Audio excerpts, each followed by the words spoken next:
Bonsoir, je sais pas, on s'entend pas. Voilà, maintenant on s'entend. Good evening and welcome to the festival. We are delighted to have you all here tonight. My name is Stéphane Degré and I'm a member of the programmation team of the festival. It's my 7th edition of the festival, and we looked at the archives of the past 23 editions, and in 23 years the festival never looked at what was happening at sea, which means on the major part of the surface of our planet. It's only last year we started looking into this. Most of our planet is covered with water. It's not inhabited, of course, yet it is essential to life on Earth because of the wealth of its ecosystems. So for the second year in a row, we will now be focusing on what is going on at sea with a very prominent figure of what is going on that realm.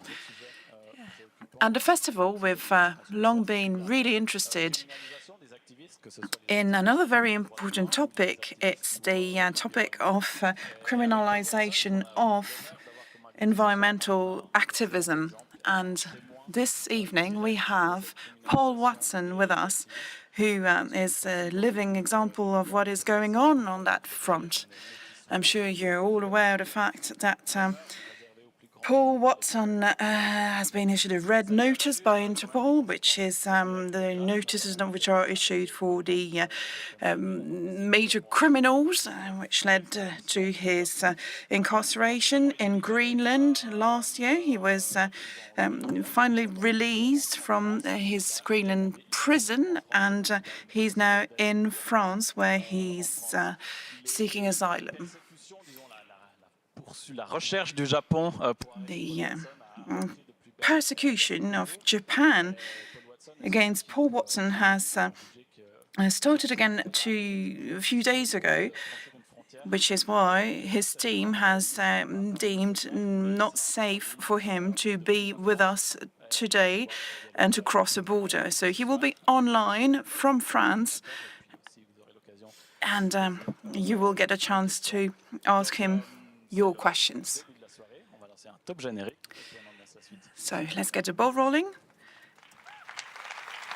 Jingle, and then Paul Watson.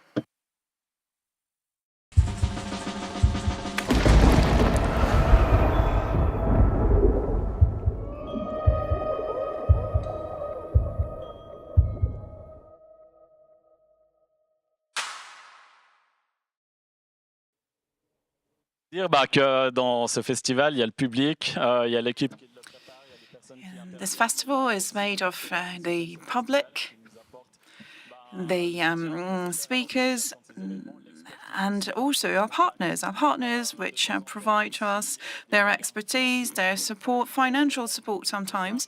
And this evening, such an event is made possible thanks to the support of a partner which has been supporting the festival for a number of years already.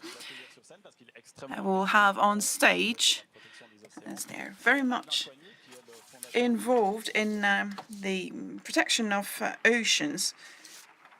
Please welcome Adelin Coigny, who is the founder of the Smile Wave Fund. Thank you, Stéphane, and good evening, one and all. My name is Adelin Coigny, and I created the Smile Wave Fund about 8 years ago.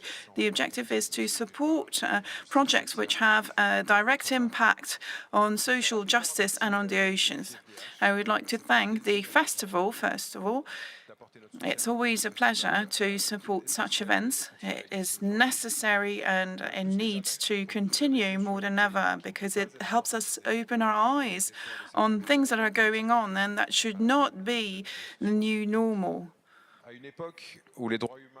At a time where human rights are constantly violated and for way too long in Gaza, the occupied Palestinian territories, Ukraine, Sudan, Yemen, Congo, the list is too long, and it's thanks to such a festival that we keep them in our minds. I don't know if Paul can hear me now, but I will switch to English now. Welcome and thank you very much for making it virtually today to the festival. I feel very honored to address you this word and introduce you to the Assembly. For many years now, il est là. Good evening, Paul. Good evening.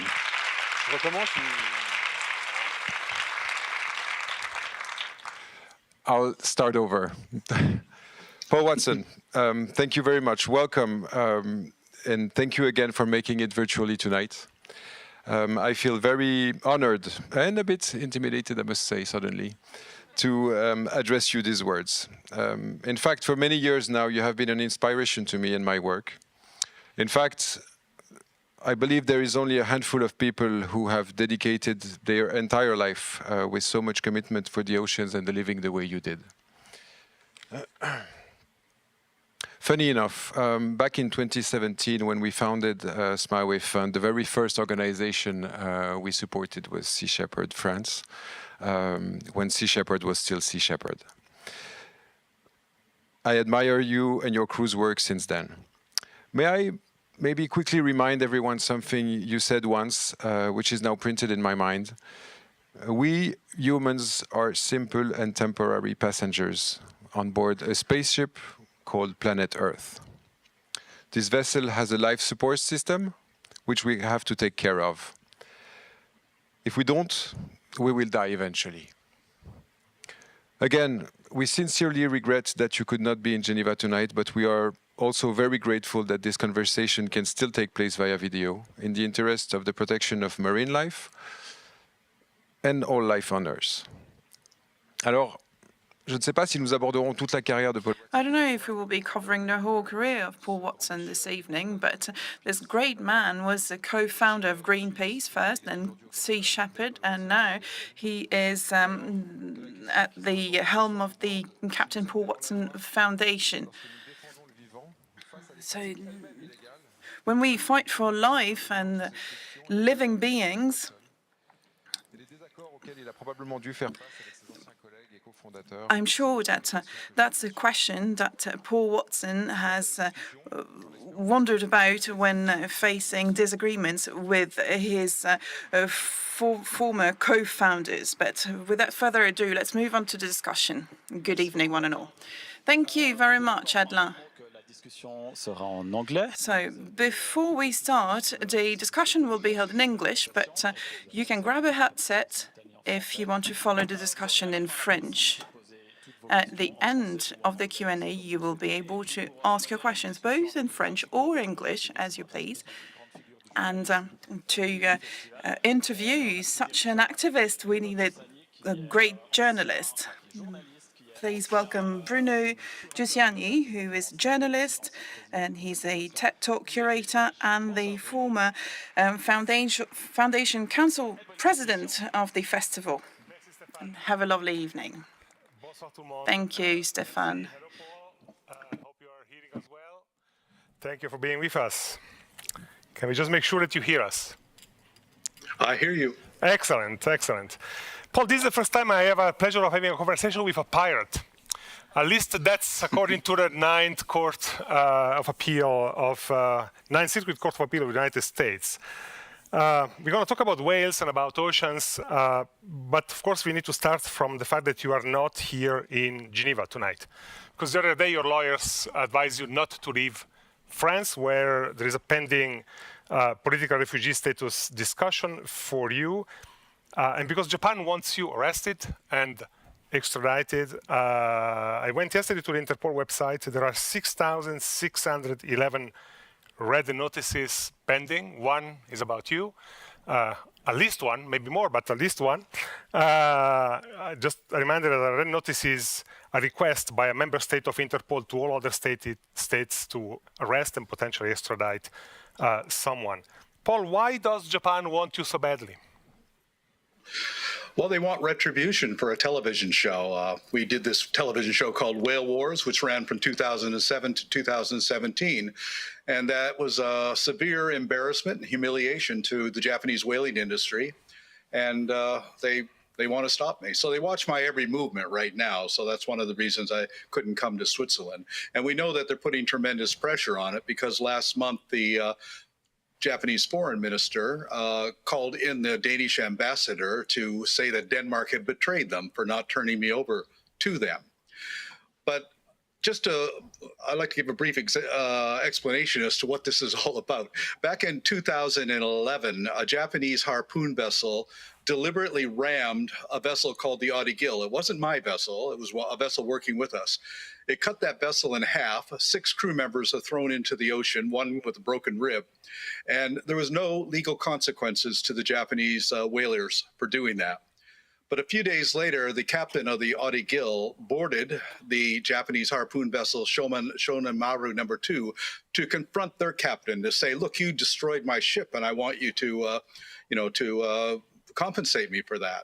All he did was he climbed on board and he knocked on the wheelhouse door. They opened the door. He handed them a letter. They grabbed him and hauled him all the way back to Japan on the ship and charged him with trespassing and obstruction of business, even though the whaling is supposed to be a research operation. That's what they pretended to be. And so he was held in prison for 2 months. And then the prosecutor in Japan made a deal with him. And that deal was, if you say that Paul Watson ordered you to board that vessel, we will give you a suspended sentence. So he did that. And then I was charged with conspiracy to trespass, conspiracy to obstruct business. After he was released, he signed an affidavit saying that he lied to the court in order to get that suspended sentence. So that's the only evidence that they have against me. And the affidavit that he signed saying that he had lied was given to the U.S. government, and I was allowed to return to the U.S. because of that. And so for the last 15 years now, I've been, on this Interpol red notice. There was also one from Costa Rica for interfering with the shark fin operation, but it was actually put up by the Japanese, motivated them to do that. But that was dropped in 2017 when there's a change of government in Costa Rica.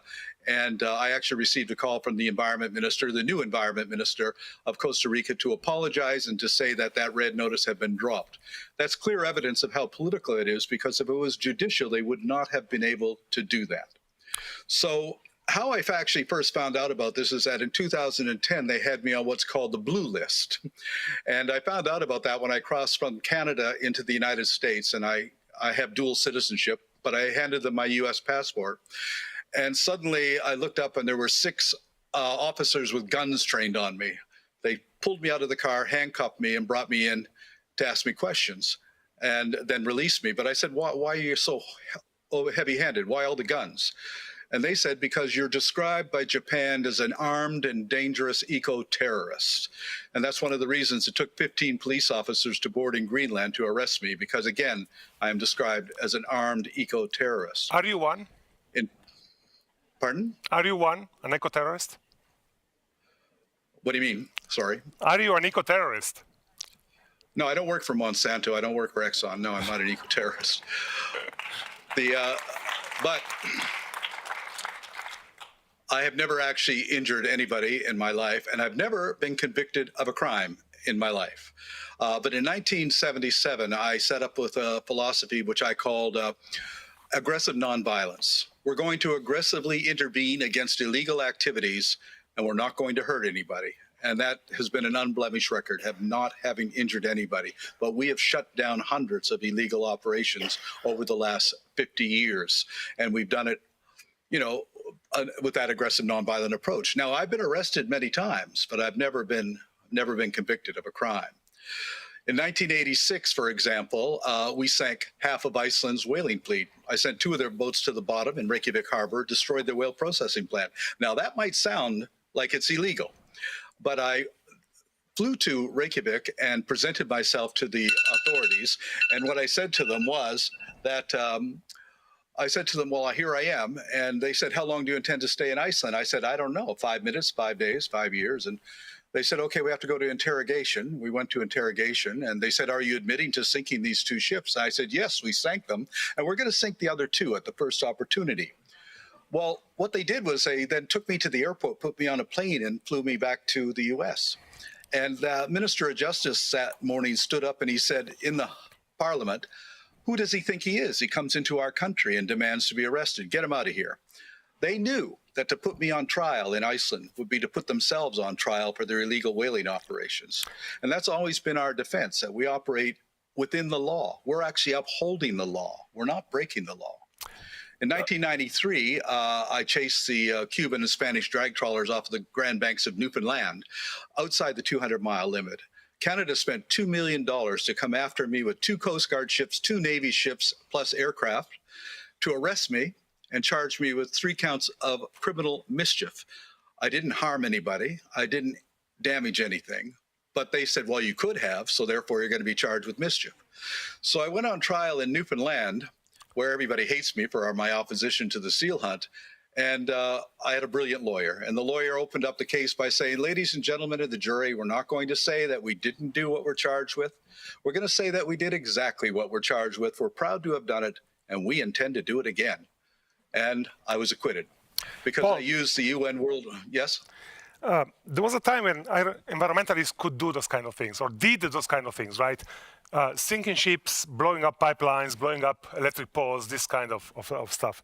Now the impression is more than that images and narrative and producing content and raising awareness has taken the place of all that. Are activists becoming less, less active?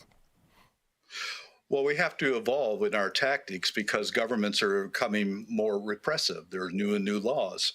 For example, Canada attempted to stop us by coming up with this law called the Seal Protection Act.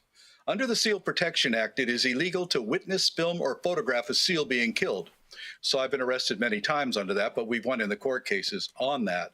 And so it is becoming more difficult, but we have to use our imagination. Last year, there was a brilliant movie that came out called How to Blow Up a Pipeline. Yeah. And why that was so great was that they blew up a pipeline by not blowing up a pipeline. And the FBI were all over the movie people about this, but there was nothing they could do. There was nothing illegal about it. But the message got across by not blowing up a pipeline about blowing up a pipeline. So that's an example of how to use your imagination to, to get your message across. And that's really what the point of all this is to make people aware by getting the message across. I've always said that the most powerful weapon on the planet is the camera. And so it's through film and photographs and by documentation that we make people aware that's going on. Now, why the Japanese are so upset with me is that for 10 years, we documented and exposed to millions of people by way of television their illegal activities in the Southern Ocean. They were killing whales in the Southern Ocean, whale sanctuary in violation of the global moratorium on commercial whaling. And we were able to get them into the International Court of Justice in 2014, where the ICJ said, yes, this is an illegal operation. But there were no consequences. But instead, they're coming at me for exposing them, and they hold me responsible for the fact that they were found guilty by the International Court of Justice. What they did in 2011 is they went to a court in Seattle to get an injunction against our activities. And they went to a judge in Seattle named Richard Jones, and he said, no, I'm not going to give you an injunction. You come into my courtroom with unclean hands after being found in contempt by the Australian federal court for killing whales in the Australian Antarctic territory. They were fined $1 million and they refused to pay that fine. That's the reason Japanese whaling ships are not allowed to enter Australian ports right now. They could be arrested. They are criminals. So with Judge Jones said, no, I'm not going to give you the injunction. So we went ahead on our campaign to go to the Southern Ocean. And the day we left, the Ninth Circuit Court of the United States gave them their injunction without any explanation as to why. And so we found ourselves being charged with 21 counts of contempt of a federal injunction. So I went to court in November of 2013, and after a 10-day trial, the judge found us not guilty, which is fine. And then we went about our business, and a year later, we were called before the Ninth Circuit Court again, and those judges overturned. I never even met these judges, but they overturned the judgment of Judge Peter Shaw. And not only did they overturn it, but they said we would now have to pay as a penalty the damages to the Japanese whaling industry. That could be $50, $60 million. But Japan did not want damages, and for a very good reason. And they came to us and said, no, you don't have to pay damages. Just pay our legal fees, $2.5 million, and we'll be satisfied. So we paid them $2.5 million. And then the next day we charged them with piracy.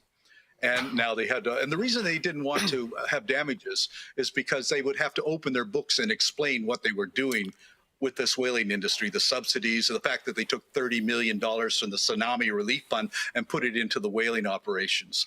So now that we charge them with piracy, now they have to open up their books, and they didn't want to do that. So they mediated with us. And the mediation was they would give us our money for the legal fees back, and only the US would have to abide by the injunction. So Sea Shepherd Australia and Germany and the UK and France could continue with their opposition, which in fact is what they did. So we ultimately won that case, although it was inconvenient. But the most inconvenient thing, of course, was the fact that I was arrested in Germany in 2012 on this red notice thing, and I was able to escape from Germany. They held my passports. I didn't have any papers, but I was managed to cross the Atlantic, cross across Canada, the United States, board a vessel off Catalina Island, and rejoin my vessel, the Steve Irwin, off of American Samoa, and then go down to the Southern Ocean and disrupt their operations once again. So this is the reason that Japan is after me. And so far they've been unsuccessful, but I have to be very, very careful. The Greenland court ruled that I should be extradited. La Cour de Groenland a décidé que je devais être...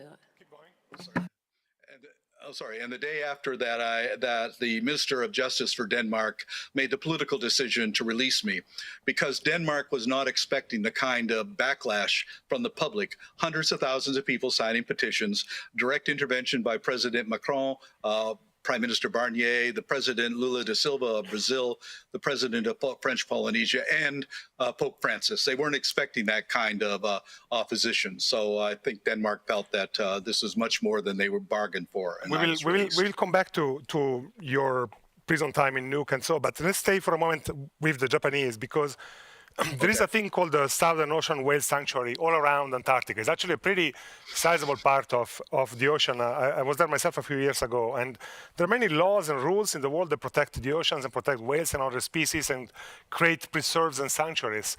And commercial wedding has been forbidden, has been illegal since 1986 at least. Why no one is intervening against Japan when they chase whales in the sanctuary? There's no political or economic motivation to uphold international conservation law on the high seas. It is the Wild West. You can do whatever you want out there. Illegal fishing, whaling, nobody's going to stop you because there's nobody who has a vested interest to do it. Well, I should correct that. Australia and New Zealand did take Japan to court. They did take them to the International Court of Justice in The Hague. They did win, and Japan simply ignored the ruling because the ICJ has no powers of enforcement. And that's the real problem in the world today. It doesn't matter how many rules and treaties and laws you have. Without enforcement, it's all meaningless. You mentioned before that you believe that a camera is the most powerful weapon. When did you learn that and how? Oh, many, many years ago, I learned that. In 1977, I took Bridget Bardot out to the ice floes off of Labrador. Posing her cheek to cheek with a baby seal gave us the front cover of every major magazine in the world. And that was a big step forward in our efforts to end the seal hunt, which we finally did in 2008, the commercial part of it. So I learned a long time ago that, we live in a media culture. And if you want to get your story across, you have to understand how the media works. And so we have to operate within that culture. And the camera is the most powerful weapon within that media culture. You mentioned Brigitte Bardot. There is a bit of a controversy around her, and therefore a controversy by reflex around you being friends with her. How do you answer that? Well, nobody else came out to the off the coast of Labrador to help protect the seals and to shut down the seal hunt, so I am indebted to her for doing that. I don't have to agree with her politics to accept the fact that she made an enormous contribution to marine mammal conservation, and I certainly will always acknowledge that. Let's go back for a moment to Nuuk. So Nuuk is the capital city of Greenland. Greenland is a big place with only a few inhabitants, and Nuuk is a kind of small town. So the prison there is not exactly the kind of prison we see in American movies. Tell us a little bit about the experience you had there for 149 days last year. Well, I can honestly say I have no complaints about the prison in Nuuk. From the outside, it looks like the gulag, but once you're inside, it's one of the most modern and comfortable prisons I've ever seen. So I had a prison cell with a window with a panoramic view of the fjords and the mountains, where I could actually see whales from my window. And I was actually the only non-indigenous person in the section of the prison. Everybody was Greenlandic. Everybody was friendly. The prison guards were all friendly. The people of Nuuk were all friendly. One of the things I found very strange, because I was worried, if you're going to be a vegan and you're going to the prison, well, you're going to have some problems. But they don't have meals in this prison. What they do is that every Wednesday they gave us 1,350 kroner, about 200 euros, and you go to the prison store, buy your own food, and prepare your own meals. So you can eat whatever you want with the money that they give you. I've never actually seen a prison system anywhere in the world where they actually give you 200 euros a week in order to buy your own food and prepare it. Is it true that they sold whale meat in the shop? They had whale meat, seal meat, muskox, and that, but I didn't see many people buying it, and so it wasn't a big deal. Overall, the prison wasn't bad. Except the only hardship for me was the fact that I was only allowed a 10-minute phone call once a week with my children, who are small, right? 8 and 4, if I remember correctly. What's that? Sorry. They're small, your kids, right? 8 and 4, something like that. 8 and 3. 8 and 3, yes. Maybe one last question about Greenland and Denmark, because Denmark has also, a problem with marine animals, because there is a ritual massacre of dolphins every year in the Faroe Islands, which are part of Denmark, which they defend, the locals defend as being a long time tradition. I assume that you being arrested in Greenland and the fact that Denmark is in that situation or hosts like this annual event are not completely unconnected. Well, I think that's one of the reasons that Japan sent the red notice specifically to Denmark, because it wasn't I went to Ireland, I've been to Switzerland before, it never came up. But I think that they contacted Denmark because they share that mutual interest of killing whales and dolphins.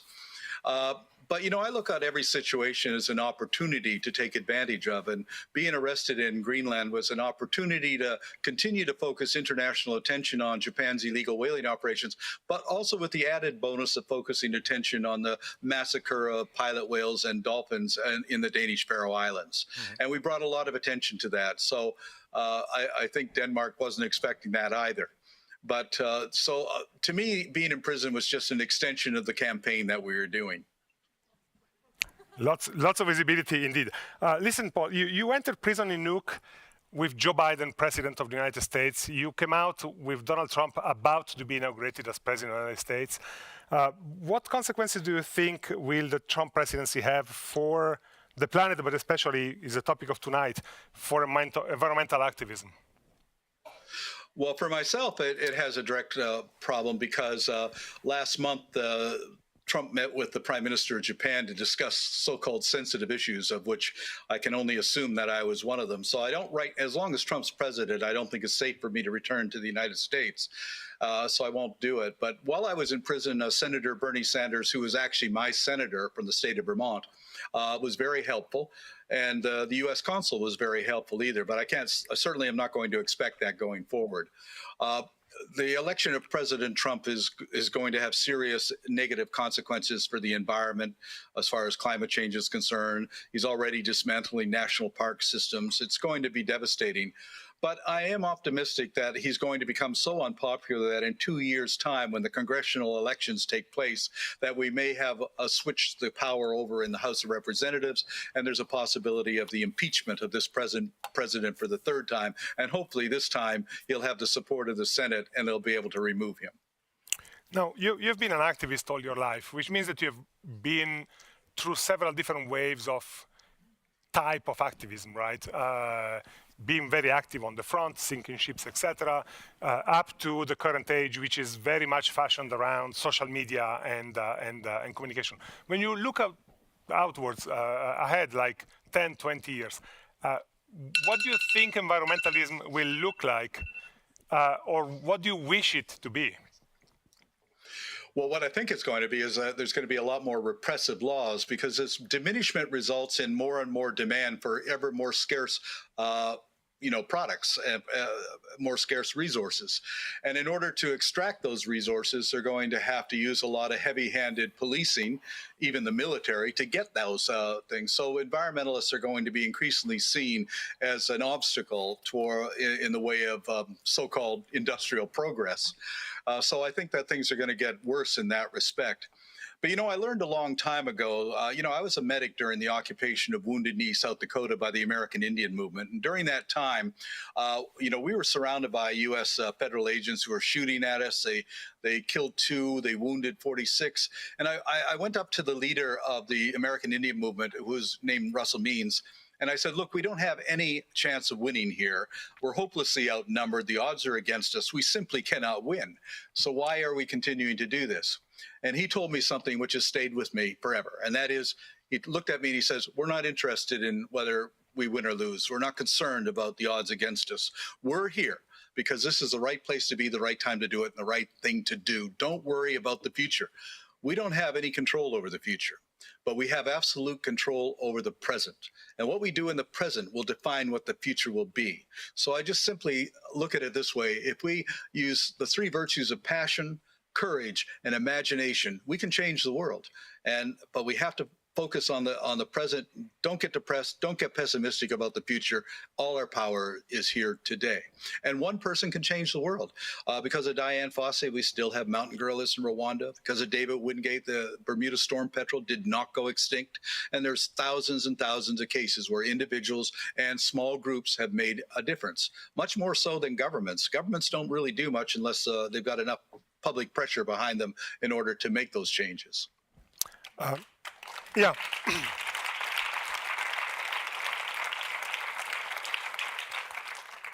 Paul, one thing that can be said is that your methods have been successful. You've saved thousands of whales. You have built global visibility for marine life and for your organization as well. But you've also been criticized, including from inside your organization, from other environmental activists, to the point that in 2022, the organization who founded Sea Shepherd kind of split in 2. There was a sort of schism, and here I know I'm simplifying, but there are now 2 Sea Shepherd, right? There is the Sea Shepherd Global and the Italians and the Swiss, it needs to be said here, who are no longer your organization, and then there is Sea Shepherd France and UK and Brazil, who are still your organization. What happened there?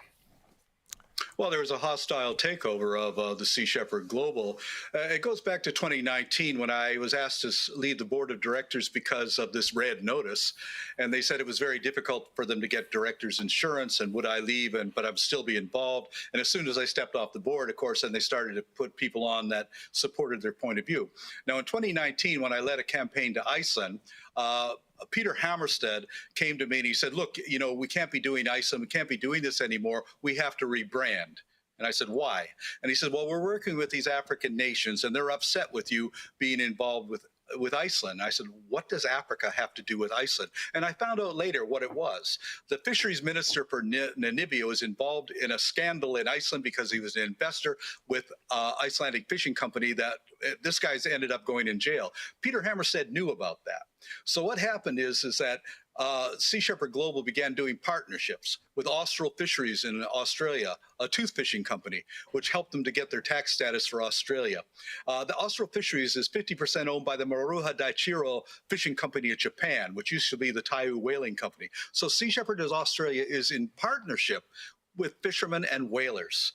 It's unbelievable, but that's what it is. And then we find that there's partnerships with Allianz Insurance, and also the most egregious of all is that Sea Shepherd Global is in partnership with Yamasek, an Israeli security firm, which actually provides the security on their ships. And they paid over 2 million euros to this Israeli security firm in the last couple of years. And one of those representatives of Yamasek who's on there actually took a leave of absence to go back to shoot at Palestinians and to brag about it on his social networks about how, he was basically endorsing genocide. And this is what the Sea Shepherd Global has become. So when I was dismissed, and unlawfully I was dismissed, and that was ruled by Dutch courts, that it was unlawful, Sea Shepherd France, the UK, and Brazil remain loyal, not to me so much, but to the principles of what Sea Shepherd stood for. What these people who've taken over global, and now, of course, that's Switzerland and Italy and Germany and Australia and New Zealand, what they want is to be mainstream. They have nice, comfortable jobs thanks to the success of the Whale Wars show. They get paid really well. They want to keep their jobs. And I was deemed to be too controversial and too confrontational. They offered me money to say nothing, do nothing, and just be a figurehead. And I said, I absolutely refuse. I did not establish this. So now they're suing me and Sea Shepherd France. They're saying I have no right to use the logos I design. I have no right to use the name I devise. They even tried to sue me to keep me from using my name, saying that the use of my own name by me causes confusion with their supporters. So the whole thing is absolutely ridiculous. But no, I have to say, this is my fault. It's all my fault because I trusted people I shouldn't have trusted, and I'm paying the price for that. But it's not going to stop me. Say in the last 2 years, we've got 2 ships.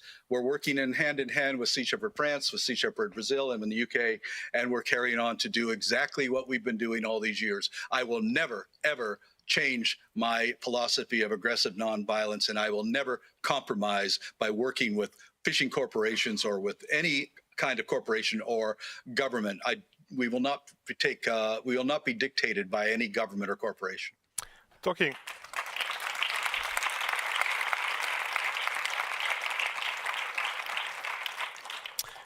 about your philosophy, you once described, more than once for sure, you described your way of looking at the planet as biocentrism, as opposite to anthropocentrism, which puts humans at the center of everything, which seems to be today's dominant cultural framework. Explain biocentrism to us. Well, the so-called civilized world operates under this perspective of anthropocentrism, meaning it's all about us. Everything was created just for us. We're the only species that matters. Every single dominant religion on this planet is anthropocentric. God was made in our image. It's all about us. Biocentrism is we're all interconnected with everything else. All other species are interconnected. We're part of something. We're not dominant over anything. You know, a few years ago, I got a recall from a reporter from the Fox network who said to me, "Did you say at a recent conference that bees, trees, worms, and whales are more important than people?" I said, "Yes, I said exactly that." And he said, "How could you say something so outrageous?" I said, "Well, I said it because it's true, because the simple fact that trees, worms, bees, and whales can live here without us, but we can't live here without them. We need them. They don't need us. That makes them ecologically far more important than we are." You know, one of the most serious threats facing our survival right now on this planet is that since 1950, there's been a 40% diminishment in phytoplankton in the sea. And phytoplankton provides up to 70% of the oxygen in the air we breathe and sequesters enormous amounts of CO2, and it's also the basis for the food chain in the ocean. And why is phytoplankton populations being diminished? Because we're diminishing the populations of whales and sea lions and seabirds and all those creatures that provide the nutrient base for the phytoplankton, the magnesium, the nitrogen, and the iron that is necessary for the phytoplankton blooms. And so whales, you got to look at it this way. Whales are farmers of the ocean. They're fertilizing these vast crops of phytoplankton that keeps us all alive. And if phytoplankton disappears from the ocean, we die. There's no ifs, ands, or buts about it. We do not live on this planet without phytoplankton. Only 30% of our oxygen supply comes from the rainforest or from plants. The rest comes from phytoplankton. The ocean is the foundation for life on this planet. And I like to describe it this way. If you look at this planet as a spaceship, which is what it is, we're on this incredible voyage around the Milky Way galaxy. And every spaceship has a life support system that gives us everything we need, the food we eat, the air we breathe, and regulates climate and temperature. And that spaceship is operated by a crew of engineers that keep everything running. But we humans, we're not engineers. We're passengers. We're having a wonderful time amusing ourselves. But what we are doing is we're killing engineers. We're murdering the engineers. And there's only so many engineers you can remove before that machinery begins to break down and fall apart, and then we all die. So we're all in this together. We need those crew members. We need the bees and the worms and the trees. We need them. And we have to respect them. And if we don't, we're simply not going to survive.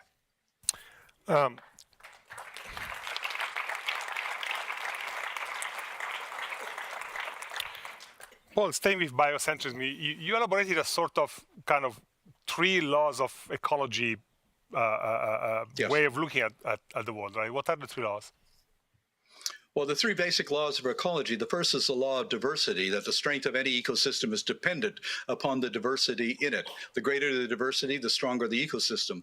The second law of ecology is the law of interdependence, that all species within an ecosystem are interdependent with each other, that they need each other, they work together.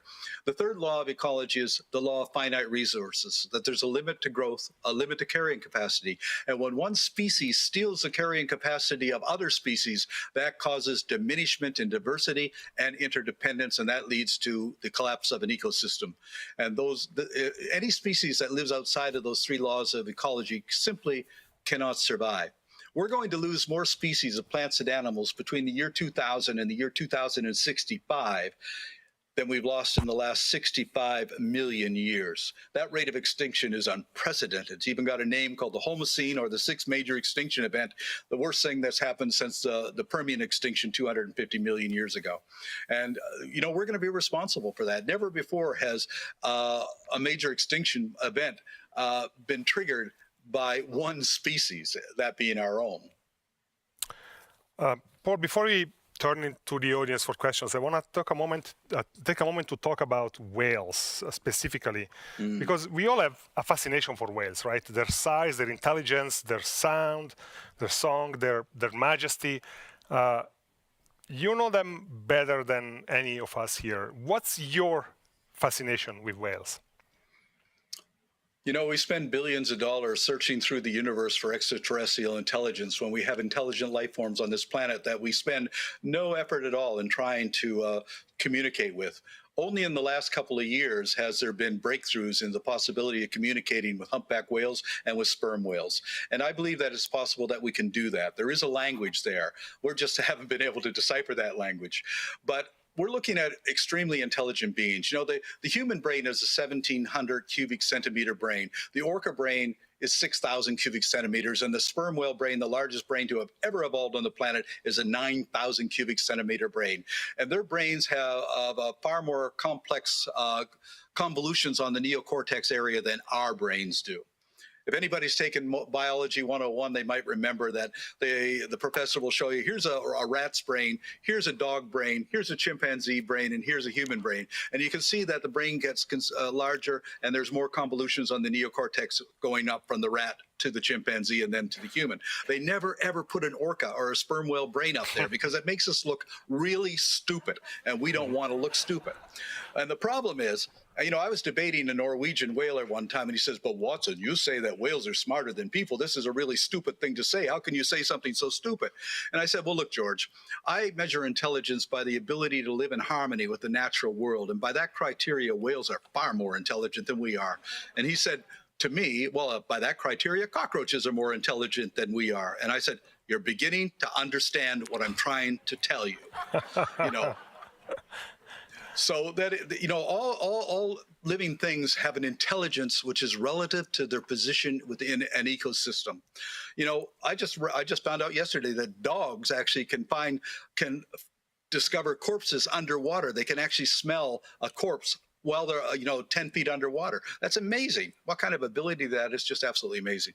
So there's all sorts of intelligences here, but here's the problem. We measure intelligence by hand-to-eye coordination, by tools. If it can use a tool, it's intelligent. If a blob of protoplasm steps out of a spaceship in front of us tomorrow, automatically it's intelligent. We know that. But we don't understand non-manipulative intelligences. So the intelligent creatures that don't need tools, they're perfectly adapted to their environment. Why would they need tools? So again, it's how we measure intelligence that's the problem, not actually what is intelligence. So you mentioned before the attempts at understanding the language of whales, but also of elephants and dolphins and other species using artificial intelligence. And there are several projects going on. For example, I said a couple of them related to sperm whales. Sperm whales have big brains, social functions, so family groups coordinate in many different ways. And the scientists seem to have figured out that they communicate through click-like sounds structured around a sort of phonetic alphabet. How excited are you about this kind of research? I'm very excited about it. Going all the way back to 1974, I was working with Dr. Paul Spong on the possibility of communication with orcas. I think it can be done. It will be done. We've already discovered that orcas have various dialects. You can tell if an orca came from British Columbia or from Iceland or from the Southern Ocean by the dialects that they have. So we've discovered that. But whales transmit an incredible amount of information in sound bites. Almost they communicate like our computers communicate with each other, for example. So, there's a lot to learn, but there's a lot of possibilities. And I think that very soon that we'll be able to communicate with whales. I don't know if we want to hear what they have to say about us, because it certainly won't be that nice. But I've spent a lot, here's an interesting thing about orcas. Way back in 1975, I was in the Bella Bella Straits one time, and there was a pod of orcas that were coming straight towards us. And 3 of us got into the water in front of this pod of orcas. And this is when people in 75 actually thought that they ate people. So we're in the water in front of this oncoming pod of orcas. And as I'm in there with just my head above the surface, it occurs to me, these guys eat sea lions and they're coming straight at us right now. And suddenly they disappeared. Now that's very disconcerting, because now we don't know where they are. But they service right beside us. And for some strange reason, I reached out and I grabbed the dorsal fin of the one passing right beside me, and I rode that whale for about 100 meters till he flipped me off on the thing. Now I'm saying to myself after that, you don't walk up to a lion in the Serengeti and pet it. But here's the most powerful predator on the planet. Just let me ride along with him. And why would he do that? I don't think they like us. I think they're just intelligent to know just how dangerous we are and decide, well, let's just live a coexistence with them. But there's never been a case of an orca attacking a human being in the wild. 3 people have died from orcas in captivity, but that's sort of like walking through a prison, a maximum security prison, and turning your back on some psychopathic killers, because captivity really drives these creatures insane. That looked like a scene straight out of Dune. Paul, I want to turn it to the audience and see whether someone has a question for you. Maybe you can get the lights up a little bit, and there are microphones. So whoever has a question for Paul, please raise your hand. The microphone is going to come to you. One here. Hi, Paul. This is Anna. Do you hear me? Yes. Yeah, okay, lovely. It's such a pleasure to meet you. Thank you so much for being with us.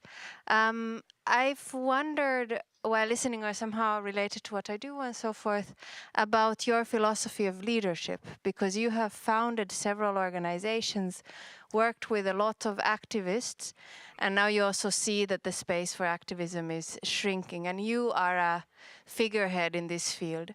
So how have you balanced kind of the focus being on you versus the focus being on what the organizations you have founded and the people you work with are doing? And it would just be lovely to hear you unpack kind of this,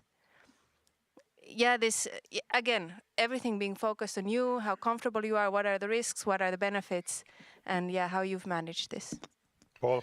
Well, the good and the bad of that is that I've, throughout the last 50 years, is I delegate a lot of things to people, and and I cultivate organic leadership. Lamia Salami, who's the president of Sea Shepherd France, she joined my ship's crew in 2005. She wanted to set up Sea Shepherd in France, and I said, just go for it. It's yours. Do it. I didn't build it up. She did. She's led those campaigns, and she's done an incredible job. The same with Rob Reed in the UK, the same with Nathalie Gill in Brazil. I mean, they've done this all on their own. They're the leaders in those countries, not me.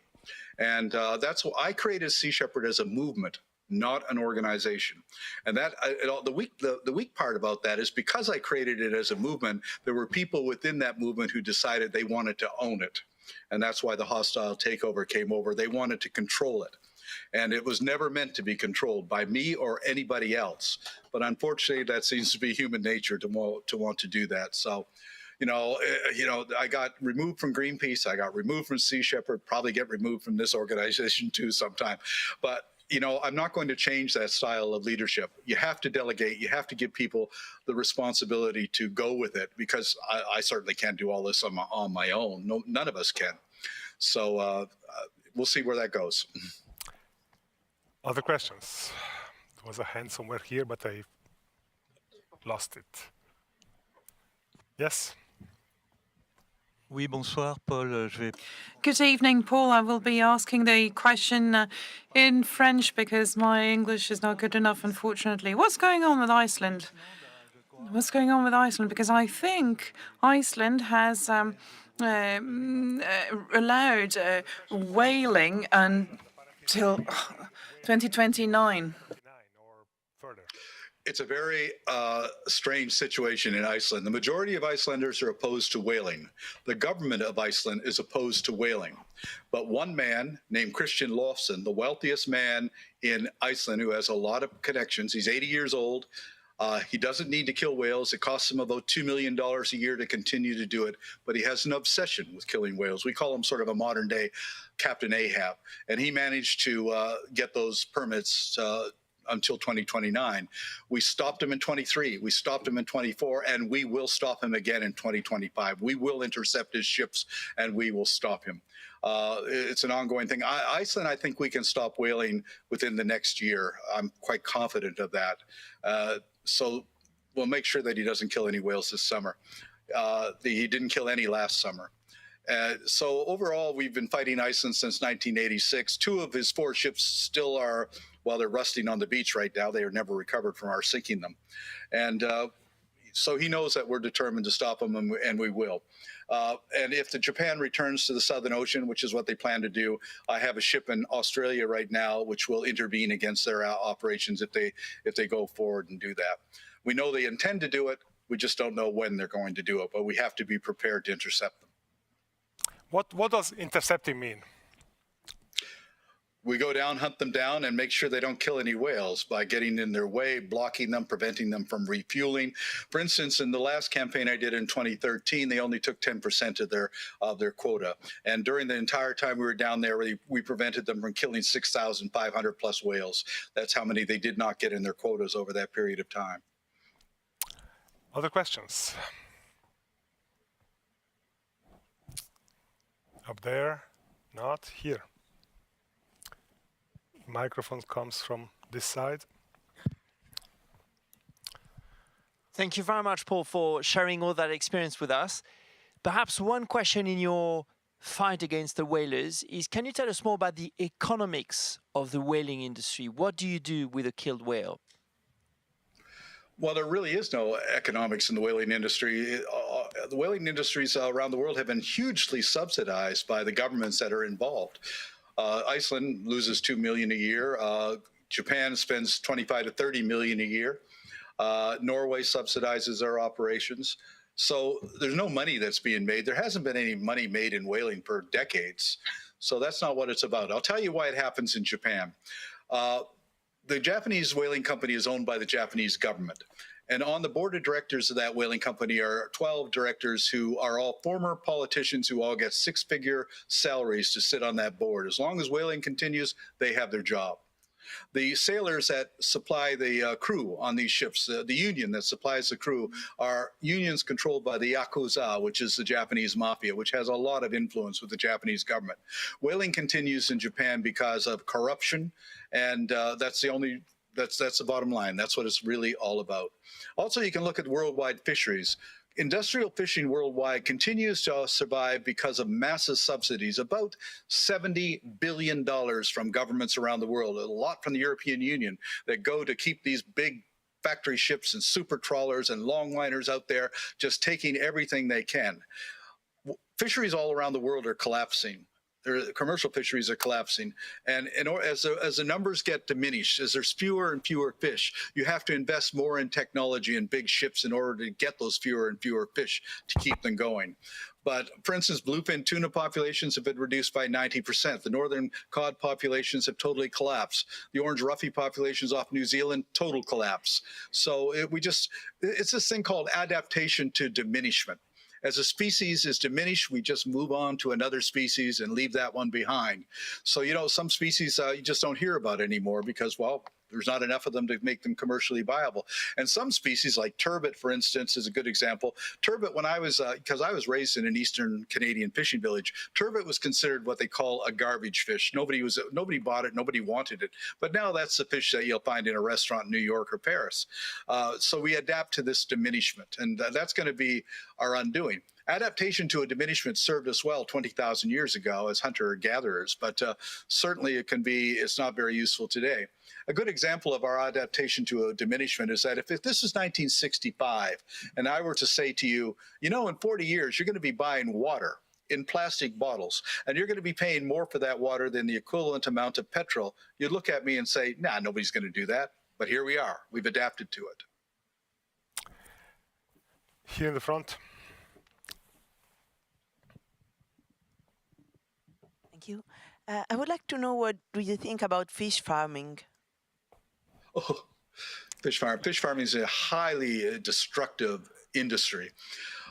It takes an average of 70 fish caught from the wild to be rendered into fish meal to feed these salmon. So every salmon that you get off of salmon farm means 70 fish in the ocean that have had to be caught in order to do that. It's a very intensive industry when it comes to antibiotics and chemicals to kill the salmon lice and that, and also the zoonotic transmission of viruses from the fact that these are concentration camps for fish, really, and they're crowded in there. There's a lot of disease, and they have to inject them with antibiotics to keep that diseases under control. And those diseases then are transmitted to wild salmon populations, which has reduced indigenous populations, especially places like British Columbia, where 4 species of wild salmon have been diminished because of salmon farms. And I've never understood how they can get permission to do it. If you or I were to take a bunch of piranhas and put them into a lake in Europe or in the United States or anything, that would be illegal. I mean, you don't put an exotic predator into an alien ecosystem. But the Atlantic salmon is an exotic predator. It has no business in a Pacific ecosystem. It's bigger than the Pacific salmon. It's more aggressive than a Pacific salmon. It doesn't belong there. So the only reason that that's being allowed is it's a $3 billion a year industry in Western Canada. And that's how come Canada allows it. Alexandra Morton, she's been fighting it for years. Her science has been incredible as far as exposing what's going to happen, but the government blocks her. She wins her court cases, the government just ignores it. So the Canadian Department of Fisheries and Oceans, they continue to work for industry and not for science.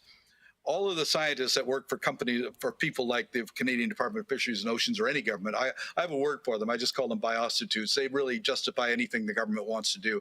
The only scientists you can trust these days if they work for universities or if they're independent. I think we have time for 2 or 3 more questions. One just right there. Raise your hand again. Okay. Hello, sorry for my English, but I heard, if I'm not wrong, that there is a project to protect about 30% of the seas and to make them, protection like natural parks or these kind of things. So if it is the case, don't we go to the right direction in a way? The UN 30 by 30 project. Yeah, I wish that was true, and it would be great if we had enforcement. But what's the point of having a marine protected area without enforcement? Marine protected areas today are where the poachers go because they know there's fish there. The Galapagos National Park is a marine protected area, but they take about 400,000 sharks out of that protected area every year. The Chinese fishing fleet goes in there, and Ecuador is powerless to do anything about it. So again, all of the marine protected areas in the world mean nothing without enforcement. That's what we need. And the reason that I do what I do is because there is no enforcement. And so I have to do it. I'd rather not be doing it. I wish there was an enforcement agency that would do it, but there isn't. Anyone else? Yes, here in the front.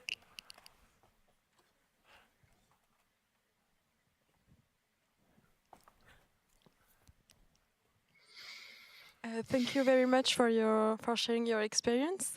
I have a question more on the economic domain. I know that some critiques that you can have on your approach is how you don't really go with a radical critique of capitalism. And I would like to know, do you have something to say about that, or is it a strategy? What's your stand on economic systems and how we could do better? I think that all economic systems should be dependent upon ecological realities. We have to understand the value of the natural world. We have to cultivate nature. We have to work with nature. And if we don't, then we're simply not going to survive. You know, I'm neither left-wing nor right-wing. I'm an ecologist. And so I go with the science of ecology on that. But, you know, the problem is there's too much vested interest in exploiting natural resources for profit. And we have to change that. You know, so I was born into a world with 3 billion people. Now we live on with almost 8 billion people, which means that the increase in exploitation and consumption of resources has elevated tremendously. And, you know, people who don't have money want money. People who have money want more money. So there's just a never-ending assault upon the natural world. And really what we have to do is incorporate the natural world into our entire philosophy. And that's why I take a biocentric approach. To me, biocentrism is a political, economic, ecological way to live on this planet.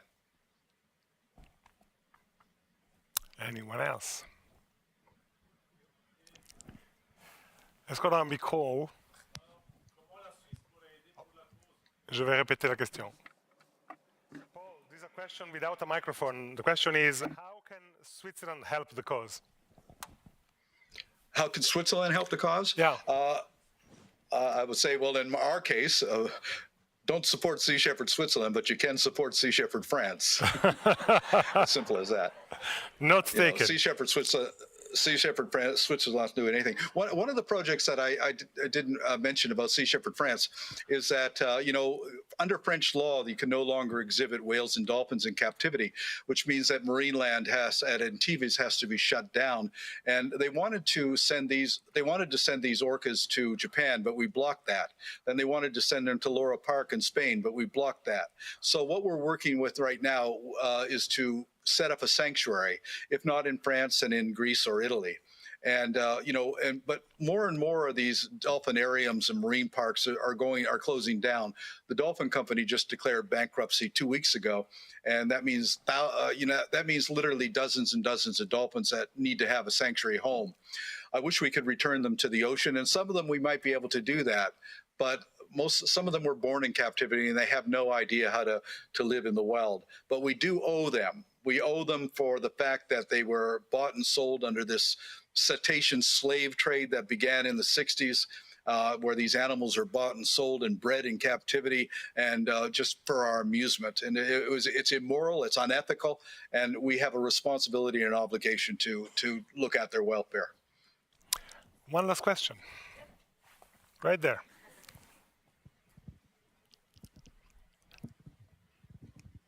Hi, Paul. Sorry, my voice is a bit broken.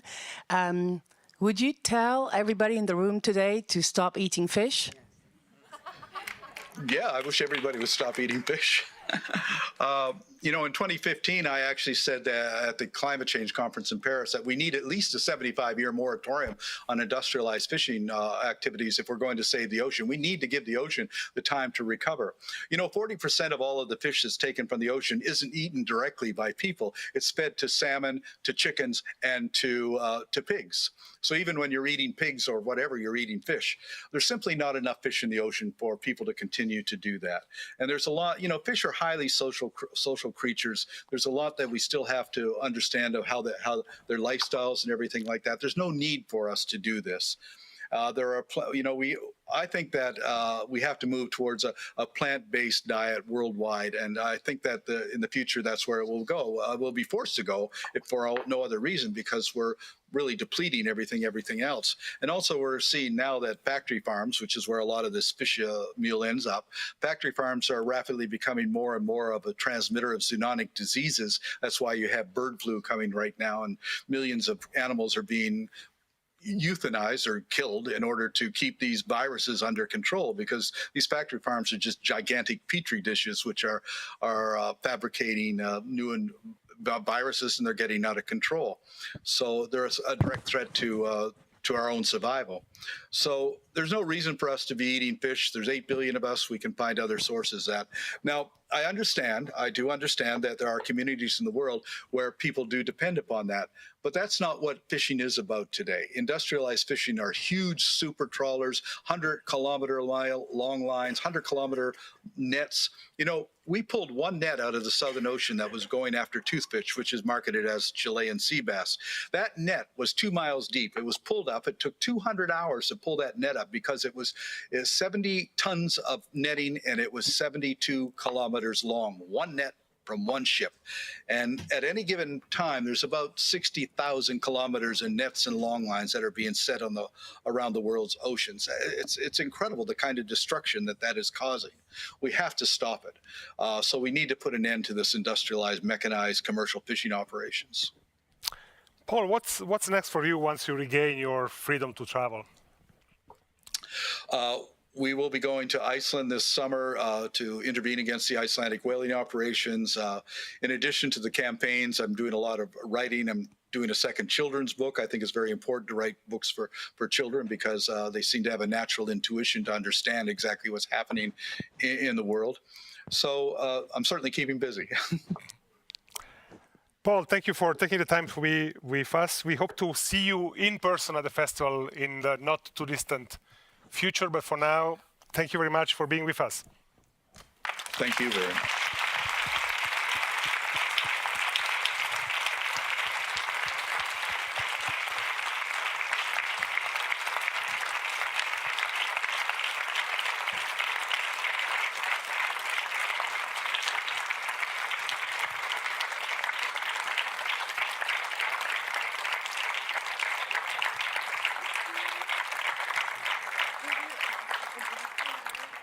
Thank you, Paul. Have a good night. Thank you. Thank you. It's been a pleasure. And this ends the event because we have no movie about this topic tonight, but there are plenty of other movies during the week, so I hope to see you in the other sessions. Thank you for coming. Thanks. Bye.